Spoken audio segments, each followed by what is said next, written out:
সরকারি বালিকা উচ্চ বিদ্যালয় অনলাইন ক্লাসে তোমাদেরকে স্বাগতম।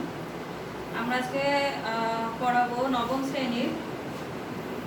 শ্রেণীর তৃতীয় অধ্যায় কোষ বিভাজন ও তার প্রকারভেদ। তো আমরা জানি মানব দেহ অসংখ্য কোষ দিয়ে তৈরি এবং এই কোষগুলো কি হয়, অনবরত বিভাজিত হতে থাকে। তো একটা কোষ থেকে দুইটা, এভাবে দুইটা থেকে চারটা আমরা জানি এভাবে তৈরি হয়। জানি যে কোষ বিভাজন মোটামুটিভাবে 3 ভাগে ভাগ করা যায়। একটা হচ্ছে অ্যামাইটোসিস, তারপরে দ্বিতীয়টা হচ্ছে মাইটোসিস, তৃতীয়টা হচ্ছে মিওসিস। তো আমরা এখানে মাইটোসিস কোষ বিভাজনের 5টি ধাপ নিয়ে আলোচনা করব। আর অ্যামাইটোসিস তোমরা আগেই জানো, ক্লাস 8-এর বিজ্ঞান বইও ছিল। খুবই নিম্ন শ্রেণীর প্রাণীবর্গে অ্যামাইটোসিস কোষ বিভাজন ঘটে, যেমন অ্যামিবা, ছত্রাক, ভাইরাস, ব্যাকটেরিয়া। এই অণুজীবগুলোর মধ্যে দেখা যায় যে অ্যামাইটোসিস কোষ বিভাজন ঘটে। আর মাইটোসিস সাধারণত উন্নত প্রাণী দেহে ঘটে থাকে এবং উদ্ভিদ কোষেও মাইটোসিস কোষ বিভাজন ঘটে।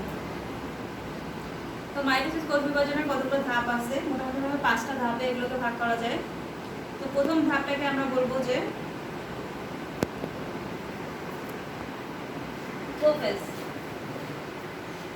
দেখো এখানে ছবি আঁকছি আমি, এটা হচ্ছে প্রোফেজ ধাপ 1। তো প্রোফেজ ধাপে কি হয় দেখো, এটা আমরা সবাই জানি নিউক্লিয়ার মেমব্রেন, তাই না? নিউক্লিয়ার মেমব্রেন, সংক্ষেপে এনএম। এটা হচ্ছে নিউক্লিওলাস। আর এগুলো কি? এগুলো হচ্ছে ক্রোমোজোম। তোমরা সবাই আগের অধ্যায়ে ক্রোমোজোম দেখছো, ক্রোমোজোম সম্পর্কে জানছো। এটা হচ্ছে ক্রোমোজোম। তো দেখো প্রোফেজ ধাপে কি হয়, ক্রোমোজোমগুলা কিন্তু সরু হয়ে যায়, একেবারে তন্তুর মতো, তন্তু মানে সুতার মতো, একেবারে একসাথে কুণ্ডলী পেঁচায় থাকে। ক্রোমোজোমগুলোকে কিন্তু আলাদা করা যায় না। যদি অনুবীক্ষণ যন্ত্রের নিচেও দেখি, ক্রোমোজোমগুলো কিন্তু সুতার মতো পেঁচায় থাকে, আলাদা করা যায় না। এবং তো আমি তোমাদেরকে প্রোফেজ ধাপের কিছু বৈশিষ্ট্য দেখাচ্ছি। তো প্রথম ধাপটা হচ্ছে মাইটোসিসের প্রথম পর্যায়ে হচ্ছে প্রোফেজ। এই পর্যায়ে কী হয়, কোষের নিউক্লিয়াস আকারে বড় হয়। কোষের নিউক্লিয়াস, এটা হচ্ছে আমরা জানি কোষ, এবং এটা কিন্তু একটা উদ্ভিদ কোষ। আমি কিন্তু সব ছবিগুলো উদ্ভিদ কোষ দিয়ে দেখাইছি। তোমরা উদ্ভিদ কোষ, প্রাণী কোষ যখন পরীক্ষায় কোশ্চেনে যেটা চাবে সেটা দিবা। তো প্রাণী কোষের ক্ষেত্রে কি হবে, সেলের শেপটা কি হয় তোমরা জানো, একটু সার্কুলার শেপ হয় এবং সেল মেমব্রেন থাকে না। এটা কি? Cell membrane. এটা হচ্ছে উদ্ভিদ কোষ, যেহেতু আমি আসছি এই জন্য সেল মেমব্রেন আছে, তার মানে হচ্ছে এটা কি? প্রাচীর। এটা হচ্ছে কোষ প্রাচীর। তোমরা জানো উদ্ভিদ কোষ আর প্রাণী কোষের প্রধান পার্থক্য হচ্ছে যে উদ্ভিদ কোষে কোষ প্রাচীর থাকে, এই জন্য এটা কি হয়, শক্ত হয়। আর প্রাণী কোষে কিন্তু কোষ প্রাচীর থাকে না। যখন তোমরা যেটা আঁকবা, যদি প্রাণী কোষ চায় তখন সেভাবে আঁকবা, আর যদি উদ্ভিদ কোষ চায় তখন তোমরা সেভাবে আঁকবা। তো আমি উদ্ভিদ কোষ দেখাইছি। তো এই পর্যায়ে প্রথম পর্যায়ে কি হয় দেখো, নিউক্লিয়াস আকারে বড় হয় এবং ক্রোমোজোম থেকে পানি হ্রাস পায়। এই যে ক্রোমোজোমগুলো আছে এগুলো তন্তুর মতো, সরু সুতার মতো হয়ে গেছে, আগেই বলছি। তো এগুলো থেকে কি হয়, পানি হ্রাস হয়, মানে পানি চলে যায়। এর ফলে ক্রোমোজোমগুলো আস্তে আস্তে সংকুচিত হয়ে মোটা এবং খাটো হতে শুরু করে এবং যৌগিক অনুবীক্ষণ যন্ত্রের তখন এদের দেখা সম্ভব হয়। তোমরা সবাই প্র্যাকটিক্যাল ল্যাবে দেখছো, আমাদের জটিল অনুবীক্ষণ যন্ত্র আছে এবং সেখানে কি হয়, এই পর্যায়টা দেখা সম্ভব হয়। এই পর্যায়ে প্রতিটি ক্রোমোজোম সেন্ট্রোমিয়ার ব্যতীত লম্বালম্বি দুভাবে বিভক্ত হয়ে দুটি ক্রোমাটিড উৎপন্ন করে। তো কি হয়, ক্রোমোজোমগুলো কুণ্ডলিত অবস্থায় থাকে। দেখো ক্রোমোজোমগুলো কিন্তু কুণ্ডলিত অবস্থায় আছে এবং আলাদা করে গণনা করা যাচ্ছে না। এর পরের ধাপ দেখো, ধাপ 2 দেখো প্রোমেটাফেজ। এটার নাম কি? প্রোমেটাফেজ। তো এখানে দেখো ক্রোমোজোমগুলো কিন্তু আলাদা করে দেখা যাচ্ছে এবং দুটি ক্রোমাটিড উৎপন্ন হয়েছে। এক একটা ক্রোমোজোম থেকে এই দেখো, এই একটা ক্রোমাটিড, এই একটা ক্রোমাটিড, এক একটা কেটে কিন্তু 2টা ক্রোমাটিড উৎপন্ন হয়েছে। যদি এইটা একটা ক্রোমোজোম হয়, এর পরের ধাপে কি হচ্ছে দেখো, এই 2টা ক্রোমাটিড উৎপন্ন হচ্ছে। এই মাঝখান থেকে দেখো, এই একটা ক্রোমাটিড, এই একটা ক্রোমাটিড। বোঝা গেছে? তো দেখো ক্রোমোজোমগুলো থেকে প্রতিটা থেকে 2টা করে ক্রোমাটিড উৎপন্ন হচ্ছে।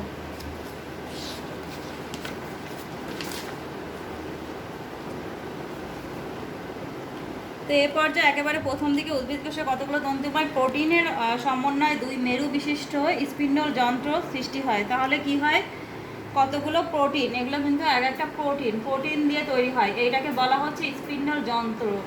এই যে লম্বালম্বী একটা শেপ, হ্যাঁ, এই শেপটাকে পুরাটাকে বলতেছে স্পিন্ডল যন্ত্র। এবং এগুলো কী দিয়ে তৈরি? প্রোটিন দিয়ে তৈরি। এবং এখানে দুইটা মেরু আছে। এটাকে যদি আমি উত্তর মেরু বলি, এটা হচ্ছে দক্ষিণ মেরু। এবং এই স্পিন্ডল যন্ত্রের গায়ে কিন্তু কি থাকে? ক্রোমোজোমগুলো লেগে থাকে। এবং ক্রোমোজোমগুলো কিসের সাহায্যে লেগে থাকে? এগুলোকে কি বলা হয়?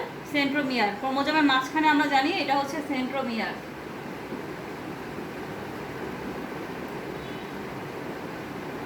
এটা হচ্ছে সেন্ট্রোমিয়ার, মাঝখানের এটা। তো এই সেন্ট্রোমিয়ারের সাহায্যে কিন্তু এই স্পিন্ডল যন্ত্রের গায়ে কি হয়? ক্রোমোজোমগুলো লেগে থাকে। এবং দেখো এই যে নিউক্লিয়ার মেমব্রেন, যেটা নিউক্লিয়ার মেমব্রেন এনএম যেটা বলছিলাম সংক্ষেপে, এই নিউক্লিয়ার মেমব্রেনটা কিন্তু ধীরে ধীরে বিলুপ্ত হয়ে যায়। এই জন্য আমি ডট ডট দিয়ে দেখাইছি। আগের ফেজে কিন্তু নিউক্লিয়ার মেমব্রেনটা ছিল, পুরোপুরি ছিল, কিন্তু দেখো এই ফেজটায় নিউক্লিয়ার মেমব্রেনটা ধীরে ধীরে বিলুপ্ত হয়ে যায়। এবং এটা হচ্ছে নিউক্লিওলাস। নিউক্লিওলাসটাও কি হয়? বিলুপ্ত হয়ে যায়। এটাও কিন্তু ধীরে ধীরে চলে যায়। নিউক্লিওলাস এবং নিউক্লিয়ার মেমব্রেন দুইটাই কি হয়? বিলুপ্ত হয়ে যায়, বিলুপ্ত প্রায়। তো ধীরে ধীরে এরা চলে যাবে এবং ক্রোমোজোমগুলো স্পিন্ডল যন্ত্র বা স্পিন্ডল তন্তুর গায়ে লেগে থাকবে।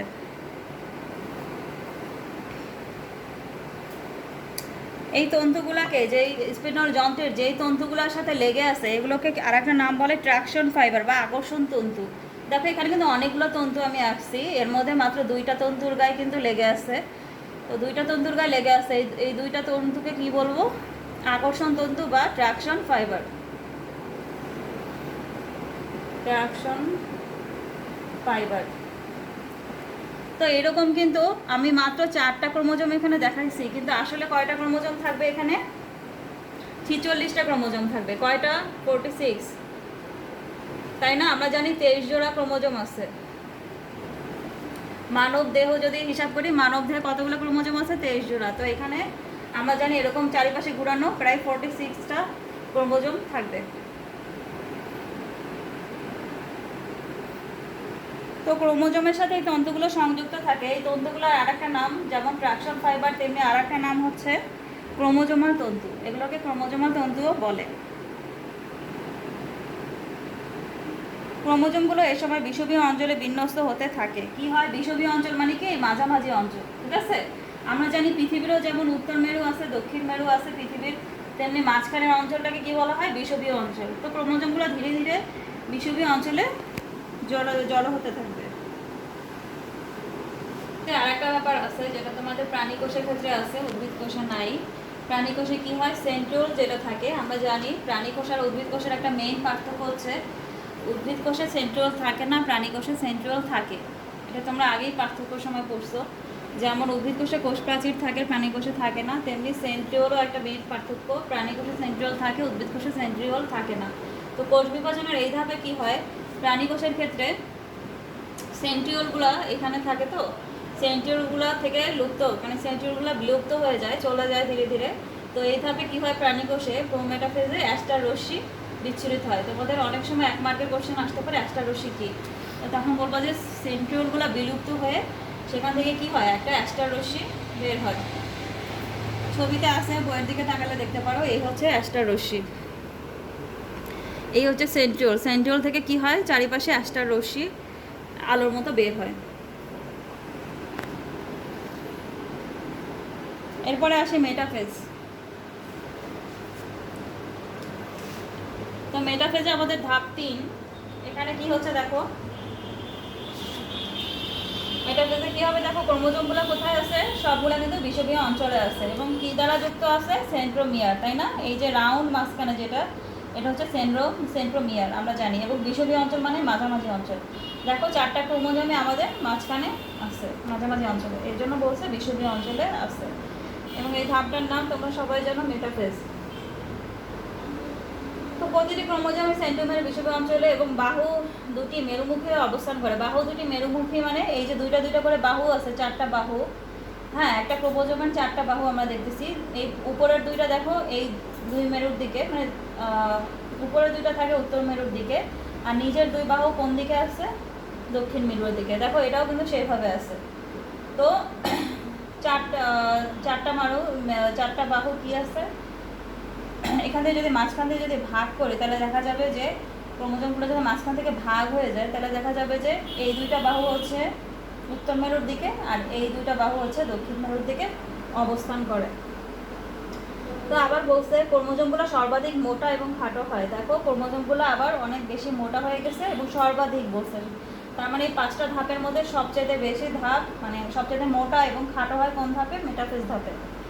প্রতিটি ক্রোমোজোমের ক্রোমাটিড দুটির আকর্ষণ কমে যায় এবং বিকর্ষণ শুরু হয়। তাহলে এই ক্রোমাটিড, এখানে আমরা জানি একটা ক্রোমোজোমে কয়টা ক্রোমাটিড আছে? 2টা করে। তো এদের মধ্যে কি হয়? আকর্ষণ কমে যায়, বিকর্ষণ শুরু হয়। ক্রোমোজোমগুলোর মধ্যে মানে ক্রোমাটিডগুলোর মধ্যে একটা ক্রোমোজোমের কয়টা ক্রোমাটিড আছে? 2টা করে ক্রোমাটিড আছে এবং এগুলোর মধ্যে কি হয়? বিকর্ষণ শুরু হয়। ঠিক আছে, একজন আরেকজনের কাছ থেকে দূরে চলে যায়, বিকর্ষণ শুরু হতে থাকে এবং এই পর্যায়ে শেষ দিকে সেন্টোমিয়ারের বিভাজন হয়। সেন্টোমিয়ার মানে আমাদের মাঝখানে যেটার সাহায্যে এটা লেগেছিল।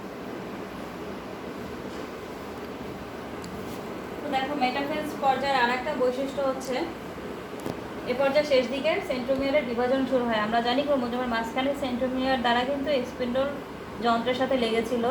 এই সেন্টোমিয়ারগুলো এই যে গোল গোল এগুলো কিন্তু মাঝখানে কি হয়? বিভাজন শুরু হয়। ঠিক আছে, সেন্টোমিয়ারগুলো ভাগ হয়ে যাবে। তো কখন হবে? মেটাফেজ পর্যায়ে শেষের দিকে হবে। এবং আর একটা মেইন বৈশিষ্ট্য হচ্ছে নিউক্লিয়ার মেমব্রেন এবং নিউক্লিওলাসে সম্পূর্ণ বিলুপ্ত ঘটবে।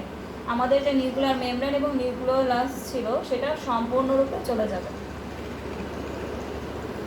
এর পরের ধাপ আসলো অ্যানাফেজ। অ্যানাফেজে কি হচ্ছে? সেন্ট্রোমিয়ার দুভাগে বিভক্ত হয়ে যায়। তো সেন্ট্রোমিয়ার আমরা দেখতে পাচ্ছি দুভাগে বিভক্ত হয়ে গেছে, তাই না? তো দেখো এবং ক্রোমোজোমগুলোও কিন্তু বিভক্ত হয়ে গেছে। একটা ক্রোমোজোম থেকে 2টা ক্রোমোজোম তৈরি হয়েছে। তো তারা কি হয়েছে? বিভক্ত হয়ে কোন দিকে যাচ্ছে? এই ক্রোমোজোমগুলো যাচ্ছে উত্তর মেরুর দিকে, এই ক্রোমোজোমগুলো যাচ্ছে দক্ষিণ মেরুর দিকে। প্রতিটা ক্রোমোজোম কিন্তু 2 ভাগে ভাগ হয়েছে। তো এই পর্যায়ে প্রতিটা সৃষ্ট যে নতুন ক্রোমোজোমগুলো এগুলোকে কি বলতেছি? অপত্য ক্রোমোজোম। ঠিক আছে, নতুন সৃষ্ট এই ক্রোমোজোমকে আমরা কি বলবো? অপত্য ক্রোমোজোম বলে। এতে একটি করে সেন্ট্রোমিয়ার থাকে। এখানে কয়টি করে সেন্ট্রোমিয়ার থাকবে এবং এগুলো অপত্য ক্রোমোজোমও কিন্তু একটি করে সেন্ট্রোমিয়ার আছে। ক্রোমোজোমগুলো বিষুবীয় অঞ্চল থেকে পরস্পর বিপরীত মেরুর দিকে সরে যেতে থাকে এবং অর্থাৎ ক্রোমোজোমগুলোর অর্ধেক এক মেরুর দিকে এবং বাকি অর্ধেক অন্য মেরুর দিকে যায়। তার মানে আমরা জানি যে ক্রোমোজোমগুলো 2 ভাগে ভাগ হয়ে গেল এবং অর্ধেক গেল এক মেরুর দিকে আর অর্ধেক গেল আরেক মেরুর দিকে। এবং এই সময় ক্রোমোজোমগুলো কি শেপের হয়? V, J, L, I. দেখো এটা একটা প্রধান বৈশিষ্ট্য অ্যানাফেজ দশার। ভি, জে, এল, আই এক একটা ক্রোমোজোমের শেপ এক এক রকম। সাপোজ এই ক্রোমোজোমটা ভি এর মতো দেখতে, এই ক্রোমোজোমটা হয়তো জে এর মতো দেখতে, কারণ একটা বাহু বড় একটা বাহু ছোট। কোনো ক্রোমোজোম হয়তো আই এর মতো দেখতে, শুধু একটা বাহুই দেখা যায় কোনো ক্রোমোজোমে, আর কোনোটা হয়তো দেখতে এল এর মতো। তো এই জন্য বলছো যে ক্রোমোজোমগুলো দেখতে অনেকটা ভি, জে, এল, আই মানে ইংলিশ অ্যালফাবেট ভি, জে, এল এর মতো দেখতে হয়। তো এই অনুসারে ক্রোমোজোমগুলোকে আবার ভাগ করা যায়। ক্রোমোজোমগুলোকে তখন মেটাসেন্ট্রিক, সাবমেটাসেন্ট্রিক, অ্যাক্রোসেন্ট্রিক, টেলোসেন্ট্রিক। আমরা যখন বড় ক্লাসে যাব আরও তখন আমরা দেখব ক্রোমোজোমের তখন আবার ভাগ হয় বিভিন্ন ক্রোমোজোমের শেপ অনুযায়ী। যেমন যেটা ভি শেপের সেটা হয়তো মেটাসেন্ট্রিক, ঠিক আছে, এরকম J shape, L shape, I shape এগুলোর নাম আছে। এগুলোর নাম হচ্ছে সাবমেটাসেন্ট্রিক, অ্যাক্রোসেন্ট্রিক, টেলোসেন্ট্রিক ইত্যাদি। তো আরেকটা বৈশিষ্ট্য হচ্ছে ক্রোমোজোমগুলো দৈর্ঘ্যে বৃদ্ধি পেতে থাকে। গেল, এরপরে আসলো টেলোফেজ, একদম লাস্টের ফেজ, ধাপ 5 টেলোফেজ। তো টেলোফেজে তোমরা ছবি দেখতে পাচ্ছ। ছবিতে কি হয়েছে? স্পিন্ডল যন্ত্রটা কিন্তু দেখো প্রায় নাই হয়ে যাচ্ছে, বিলুপ্ত হয়ে যাচ্ছে। দেখতে পাচ্ছ স্পিন্ডল যন্ত্রগুলো প্রায় নাই এবং 2টা কোষ তৈরি হয়েছে দেখো আলাদা আলাদা। এবং এই 2টা কোষ কিন্তু ঠিক একদম মাতৃকোষ, প্রোফেজ দশায় যেরকম ছিল দেখতে, হ্যাঁ মাতৃকোষ যাকে আমরা বলবো, সেই কোষের মতোই দেখতে হয়েছে। এবং ক্রোমোজোমগুলো দেখো ভিতরে সুতার মতো এবং এখানে কি আছে? নিউক্লিওলাস আছে, নিউক্লিয়ার মেমব্রেনও আছে। ঠিক আছে, একদম প্রোফেজ দশায় যেরকম ছিল নিউক্লিয়াসটা ঠিক সেরকম তৈরি হয়েছে। এবং তার মানে কি হলো? একটা কোষ থেকে 2টা অপত্য কোষ সৃষ্টি হলো এবং এটা কয়টা ধাপের মাধ্যমে হলো? 5টা ধাপে, মানে পর্যায়ক্রমিক 5টা ধাপের মাধ্যমে হলো। এবং দুইটা কোষ দুই প্রান্তে সৃষ্টি হয়েছে। তো এই মাঝখানে দেখো এটা কি সেল প্লেট।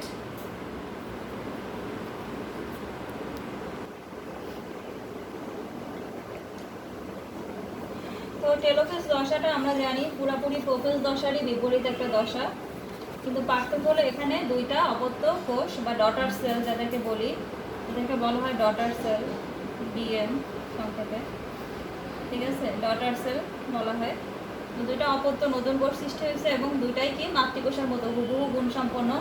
মাতৃকোষে যদি 2n সংখ্যক নিউক্লিয়াস থাকে তাহলে এখানেও কি আছে 2n, এখানেও আছে 2n। 2n মানে আমরা সবাই জানি ডিপ্লয়েড, ডিপ্লয়েড ক্রোমোজোম সংখ্যা বিশিষ্ট, অর্থাৎ 2 প্রস্থ বিশিষ্ট নিউক্লিয়াস আছে এখানে। সো মাতৃকোষে যদি এটা যদি মাতৃকোষে যদি 46টা ক্রোমোজোম থাকে তাহলে এই ডটার সেলগুলোতে কি থাকবে, এটাতেও থাকবে 46টা ক্রোমোজোম, এখানেও থাকবে 46টা ক্রোমোজোম। তো এখানে আরও কিছু বৈশিষ্ট্য আছে, দেখো স্পিন্ডল যন্ত্রটা প্রায় বিলুপ্ত হয়ে গেছে এবং যেই এখানে একটা সেল প্লেটের সৃষ্টি হয়েছে, এটা কোথা থেকে আসছে দেখো, এন্ডোপ্লাজমিক জালিকা। আমরা জানি এন্ডোপ্লাজমিক জালিকা আছে যে কোনো কোষে, উদ্ভিদ কোষ বলি প্রাণী কোষ বলি, এন্ডোপ্লাজমিক জালিকা, সেই এন্ডোপ্লাজমিক জালিকাগুলো একসাথে জড়ো হয়ে কি হয়েছে কোষ প্লেট বা সেল প্লেট তৈরি হয়েছে। এই যে মাঝখানে যেই পৃথক যেই রেখাটা যেটা দিয়ে দুইটা কোষ আলাদা হয়ে গেছে সেটাকে আমরা কি বলবো, সেল প্লেট। এটা কোথা থেকে আসছে, এন্ডোপ্লাজমিক জালিকা থেকে। তো সাইটোপ্লাজমিক অঙ্গাণুগুলোর সমবন্টন ঘটে। আমরা জানি কোষের সাইটোপ্লাজমে যেসব জিনিস আছে, এইটা একটা কোষ হয়ে গেছে, এটা আর একটা কোষ হয়ে গেছে, এইটা একটা সাইটোপ্লাজম, এটা আর একটা সাইটোপ্লাজম। এই সাইটোপ্লাজমে যা যা আছে সেগুলো সমানভাবে চলে আসে এবং এখানেও সমানভাবে চলে আসে। তো প্রাণীর ক্ষেত্রে স্পিন্ডল যন্ত্রের বিষুবীয় অঞ্চল বরাবর কোষ ঝিল্লিটি গর্তের মতো ভিতরের দিকে ঢুকে যায় এবং এই গর্ত সব দিকে ক্রমান্বয়ে গভীরতর হতে থাকে, একত্রে মিলিত হয়, ফলে কোষটি দুভাগে ভাগ হয়। তো এই হলো তোমাদের মোটামুটিভাবে কোষ বিভাজনের 5টা অধ্যায়, 5টা ধাপ আর কি। এরপরে আমরা যাব এই চ্যাপ্টারে আছে, আমরা সবাই জানি কি আছে, মাইটোসিসের গুরুত্ব আছে। তো মাইটোসিস কোষ বিভাজনের যে জীবদেহে যে গুরুত্ব সেটা আছে। আমরা জানি মাইটোসিস কোষ বিভাজনের আরও কিছু নাম আছে, সেটা হচ্ছে কি সমীকরণিক ডিভিশন বা ইকুয়েশনাল ডিভিশন, এগুলোকে বলা হয় মাইটোসিসের নাম। তো দেখা যায় যে একটা কোষ থেকে, একটা মাদার সেল থেকে যে দুটো অপত্য কোষ সৃষ্টি হচ্ছে সেই দুটো কোষে কিন্তু ক্রোমোজোম সংখ্যা সমান থাকে, ঠিক আছে। এবং এইভাবে কিন্তু আমাদের জীবদের বৃদ্ধি সম্পন্ন হয়। উদ্ভিদ কোষ বলি প্রাণী কোষ বলি, আমরা কি থাকে আমাদের দেহ কিন্তু প্রথমে থাকে একটা সিঙ্গেল সেল, ঠিক আছে, একটা সিঙ্গেল সেল থাকে। যখন মাতৃদেহে যখন আমাদের কোষটা প্রথমে বংশবৃদ্ধি শুরু করে, প্রথমে থাকে একটা সিঙ্গেল সেল, এরকম ধীরে ধীরে কিন্তু আমাদের কোষ বিভাজন ঘটে, একটা থেকে দুইটা, দুটো থেকে চারটা, এভাবে করতে করতে মাইটোসিস কোষ বিভাজনের মাধ্যমে কিন্তু আমাদের ধীরে ধীরে হাত পা চোখ মুখ এগুলো সৃষ্টি হয়। তো ধীরে ধীরে আমরা আকারে বড় হতে থাকি। তো এই জন্য মাইটোসিস কোষ বিভাজনের কিছু গুরুত্ব আছে, তোমরা এগুলো পড়লেই পারবা সাধারণত। তো এই ক্রোমোজোম বা এই যে ধাপ, 5টা ধাপ, এই 5টা ধাপে কিন্তু অনেক সময় কি হয়, অ্যাবনর্মালিটি দেখা যায়, তাই না? অনেক সময় দেখা যায় যে প্রোফেজটা ঠিকমতো হলো না, মেটাফেজটা ঠিকমতো হলো না, নিউক্লিয়াসের বিভাজনটা কোথাও ঠিকমতো হয় নাই, তখনই কিন্তু কি হয় আমাদের জীবদেহে টিউমার বা ক্যান্সারের সৃষ্টি হয়। আমরা জানি টিউমার ক্যান্সার একটা রোগ যেটা প্যাপিলোমা ভাইরাস দ্বারা সৃষ্টি হয়ে থাকে। তো সেটা কেন হয়, এই কোষ দেহের বা কোষ বিভাজনের যে অ্যাবনর্মাল বিভাজন ঘটে মাঝে মাঝে, সেই কারণেই কিন্তু এই আমাদের জীবদেহে কী হয় টিউমার সৃষ্টি, এবং টিউমারটা ধীরে ধীরে কী হয় ক্যান্সারে রূপান্তরিত হয়।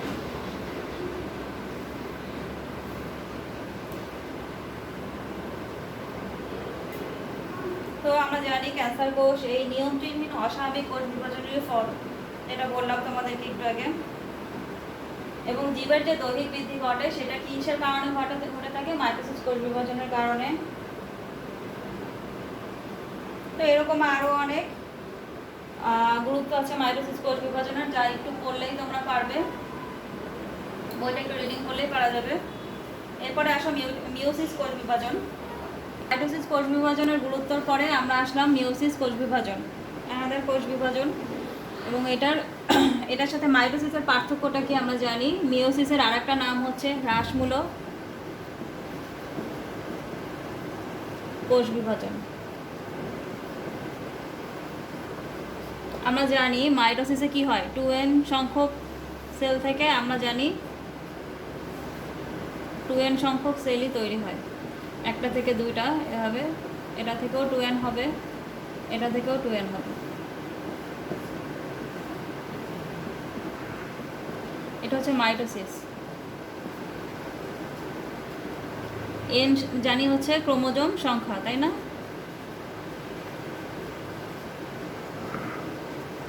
কিন্তু মিওসিসে কি হবে দেখো, একটা 2n সংখ্যক অর্থাৎ ডিপ্লয়েড ক্রোমোজোম থেকে কয়টা সৃষ্টি হবে, 4টা, এবং সবাই কি থাকবে, হ্যাপ্লয়েড। এটা যদি ডিপ্লয়েড হয়, এগুলো সবাই হবে কি, হ্যাপ্লয়েড। হ্যাপ্লয়েড মানে n সংখ্যক, মানে অর্ধেক। এই জন্য মিওসিসের একটা নাম কি, হ্রাসমূলক, মানে ক্রোমোজোমের সংখ্যা অর্ধেক হয়ে যায়, হাফ হয়ে যাবে। এখানে যদি 46টা থাকে, এখানে হবে কয়টা, 23টা, এখানেও 23টা, এখানেও 23টা। তো এগুলো সবাই কি, হ্যাপ্লয়েড হবে। তো এটা হচ্ছে মিওসিস আর মাইটোসিসের প্রধান পার্থক্য। তো মিওসিস সম্বন্ধে তোমাদের খুব ডিসক্রিপটিভভাবে নাই, হয়তো ইন্টার লেভেলে আছে, এই বইতে নাই। তো কিছু কথা আছে দেখো, মিওসিস বিভাজনের এক চক্রে নিউক্লিয়াস 2বার বিভাজিত হয়। কি হয় বলছে যে মিওসিসে নিউক্লিয়াসটা কয়বার বিভাজিত হয়, কোষে 2বার বিভাজিত হয়। প্রথমবার নিউক্লিয়াসের ক্রোমোজোম পরিমাণে অর্ধেক হয়ে যায়। ক্রোমোজোম সংখ্যা কি হয় দেখো, এই যে অর্ধেক হয়ে গেছে।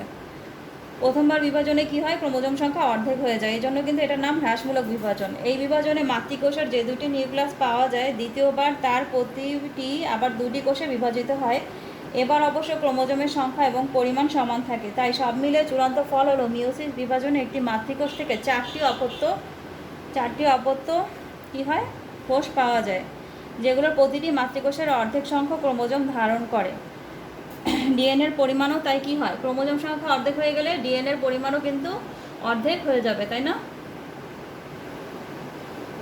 তাই মিওসিসের আরেক নাম হচ্ছে হ্রাসমূলক বিভাজন। তো দেখো এখানে যদি n সংখ্যক ক্রোমোজোম হয়, এখান থেকে আমরা কি তৈরি করলাম,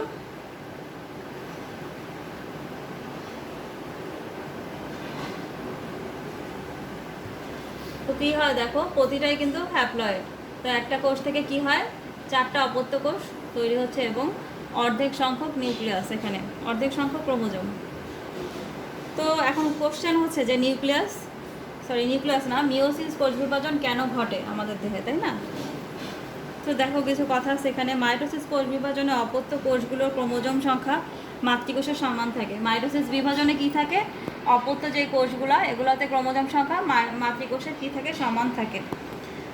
তো বৃদ্ধি ও অযৌন জননের জন্য মাইটোসিস কোষ বিভাজন অপরিহার্য, আমরা জানি সেটা।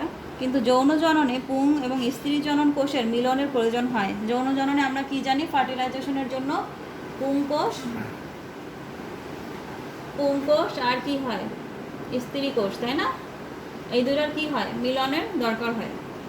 তো তখন কি করতে হবে আমাদের, যদি জনন কোষগুলো ক্রোমোজোম সংখ্যা দেহকোষের সমান থেকে যায়, তাহলে জাইগোট কোষে ক্রোমোজোম সংখ্যা জীবটির দেহকোষের দ্বিগুণ হয়ে যাবে। তাহলে আমরা জানি জাইগোট, এই পুং কোষ আর স্ত্রী কোষ, এই দুটা মিলে কি হয়, জাইগোট তৈরি হয়, এবং এখানে কি হয়, 2n সংখ্যক নিউক্লিয়াস থাকে, ডিপ্লয়েড। এখন এই কোষগুলো যদি হ্যাপ্লয়েড না হতো, n সংখ্যক না হতো, এরা যদি 2n সংখ্যক হতো অর্থাৎ ডিপ্লয়েড হতো, তাহলে কি হতো, এই জাইগোটে কি হতো, 4n সংখ্যক, অর্থাৎ ডাবল হয়ে যেত। জাইগোটের ক্রোমোজোম সংখ্যা কিন্তু ডাবল হয়ে যেত, কিন্তু সেটা তো পাওয়া যাবে না। সো এইখানে আমরা কি হয়, হ্যাপ্লয়েড পুংজনন কোষ এবং হ্যাপ্লয়েড স্ত্রী জনন কোষ, এই দুইটা মিলে কি তৈরি হয়, ডিপ্লয়েড জাইগোট তৈরি হয়।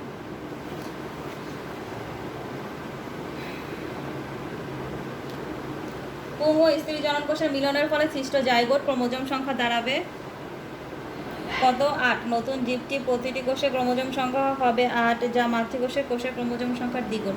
তো মাতৃকোষের দেখা যাবে যে নতুন যে সৃষ্ট জীবটা হবে, সেই কোষে দেখা যাবে যে কি ডাবল হয়ে যাবে, মাতৃকোষের ডাবল হয়ে যাবে, যেটা একটা অ্যাবনর্মাল বিভাজন হয়ে যাবে। সো এই জন্য বলা হয়েছে যে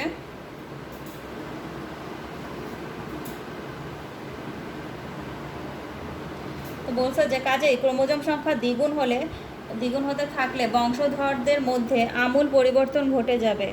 যেহেতু পুং এবং স্ত্রী জনন কোষে ক্রোমোজোমের সংখ্যা অর্ধেক, তাই জীবের যৌন জননে পুং এবং স্ত্রী জনন কোষের মিলন হয়ে জাইগোট পূর্ণসংখ্যক ক্রোমোজোম পাওয়া যায়।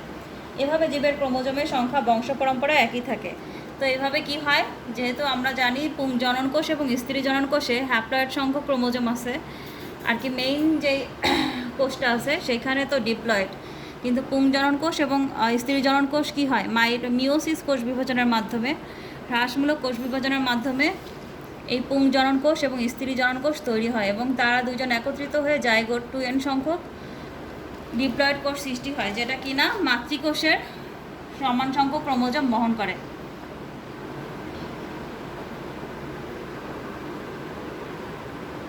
তো অর্থাৎ মিওসিস কোষ বিভাজন হয় বলেই প্রতিটি প্রজাতির বৈশিষ্ট্য বংশ পরম্পরায় টিকে থাকে।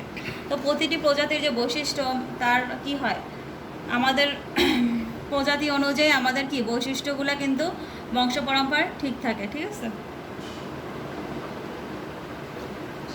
দ্বিতীয় অধ্যায় মোটামুটি আজকে শেষ হলো। তোমরা বাসায় আরেকটু পড়ে নিবা, একটু রিডিং করবা, তাহলে আরও ভালো বুঝতে পারবা। তো নেক্সট ক্লাসে আমি আজকে বিদায় নিচ্ছি। নেক্সট ক্লাসে তোমাদের সাথে আবার দেখা হবে অন্য কোনো অধ্যায় নিয়ে।